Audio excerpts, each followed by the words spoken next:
안녕하세요. 오늘은 마이클 버리, 미국의 빅쇼트라는 영화의 주인공인 이 펀드 메이저가 한국에 대한 코멘트 한 거하고요. 또 한국에 대한 종목을 어떤 것들을 자기가 매수했다는 기사를 여러분들에게 읽어드리도록 하겠습니다. 세계 금융위 때 모기지 사태 때 마이클 버리가 공매도 쳐가지고 1조를 번 사람이죠. 장기 투자자입니다. 선물에다도 장기 투자하는 사람이니 대단한 사람이죠. 마이클 버리는 앞으로 금융시장을 긍정적으로 보고 있어요. 특히 우리 대한민국을 가장 좋게 보고 있는 것 같습니다. 마이클 버리 는 지독한 시세와의 싸움. 이 시세가 참 어려운데 여러분들이 이제 자꾸 내 강의를 듣다 보면 시세의 원리를 이해하게 될 겁니다. 주식이 오르고 내리는 이유는요, 시세의 원리라는 게 있습니다. 예를 들어서 실적이 10년 이상 아무것도 돈도 벌고 적자인데도 올라가는 파미셀 같은 거를 여러분 실적을 한번 조사해 보세요. 얼마나 재밌는지. 10년이 뭐예요? 한 15년 이상을 돈을 못 벌고 적자인데 주가는 계속 올라갑니다. 기본적 분석이 아무 의미가 없다는 거죠. 결국 시세의 원리. 이 시세의 원리는 다음에 하나의 제목으로 여러분에게 다루도록 하겠습니다. 사우스 코리아 스토픽 기사가 나왔네요.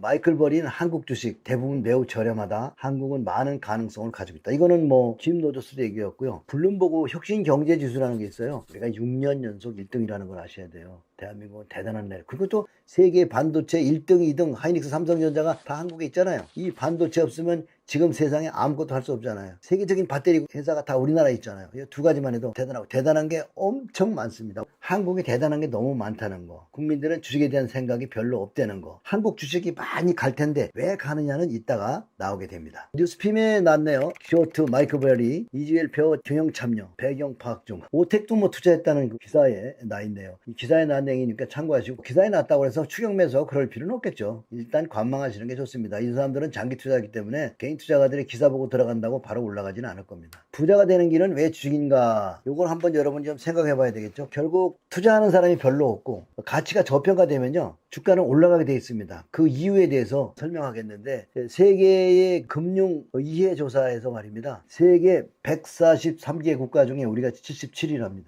일본은 우리보다는 낮아요. 그러니까 일본 사람들은 이불 속에 돈을 넣고 있잖아요. 믿을 수 없으니까. 죽을 때 보면 이불 속에 돈이 많이 나온대요. 돈은 뭐 해야 돼요? 투자를 해야 돼요. 투자를 해야 워런 버핏이 되는 거죠. 우리나라 사람들이 투자를 하기 시작하면 어떻게 될까요? 우리나라 주식이 앞으로 큰 시세를 낼 겁니다. 나중에 한 10년, 20년 후에 보면 부동산 투자한 것보다 주식 투자한 거를 여러분들이 자랑스럽게 생각할 겁니다. 그러기 위해서는 여러분이 시세에 대한 책, 주식에 대한 책을 읽어야 됩니다. 다음번에는 세계 명인들의 책을 하나하나 읽어드리도록 하겠습니다. 연령별 금융 이해력 점수에서 보면은 20대하고 60대하고 비슷해요. 아무래도 금융에 대해서는 30대, 40대가 조금 높죠. 금융에 대한 이해를 못하면 안 됩니다. 금융의 지식이 이 70대는 얕잖아요. 카카오톡에다가 유명인사 이름을 치면요, 검색해서 그 카카오톡이 많이 있을 거예요. 부자빠도 카카오톡 가짜가 많아요. 저는 카카오톡에다 리딩하거나 그런 방을 안 만들거든요. 그 밑에 보면 뭐라고 써있냐면 월화수목금토일 24시간 상담해 준다고 그래요. 그거 다 가짜입니다, 여러분. 금전을 요구하면 절대로 응하지 마시기 바랍니다. 전문가가 금전을 요구하면 남의 통장에 돈을 넣는다는 건 다 사기라는 건 다 알고 계시죠? 그 다음에 여러분 계좌를 관리해 준다, 그것도 사기입니다. 목표치 100%, 200% 제시하면 그건 사기입니다. 그렇게 100%, 200% 나는 사람들은 절대로 전문가 안 해요. 지금 너무 부자라 여러분 만날 수가 없는 거예요. 여러분들 잘 생각하셔야죠. 바로 금융시장이 사기판이거든요. 이 사기판을 이해하는 게 너무나 중요합니다. 아셨죠? 우리나라가 지금 금융 지수가 얕고 또 금융에 대한 투자가 덜 들어왔다는 거죠. 국민들이 좋은 주식에 가치주에 많이 들어가면 어떻게 되겠어요? 여러분 잘 보시면 장이 될 것 같지 않아요. 주식장이 될 것 같지 않지만 되고 있다는 거. 이게 가장 중요한 거죠. 지금 정치적으로 굉장히 불안하잖아요. 경제도 불안하다고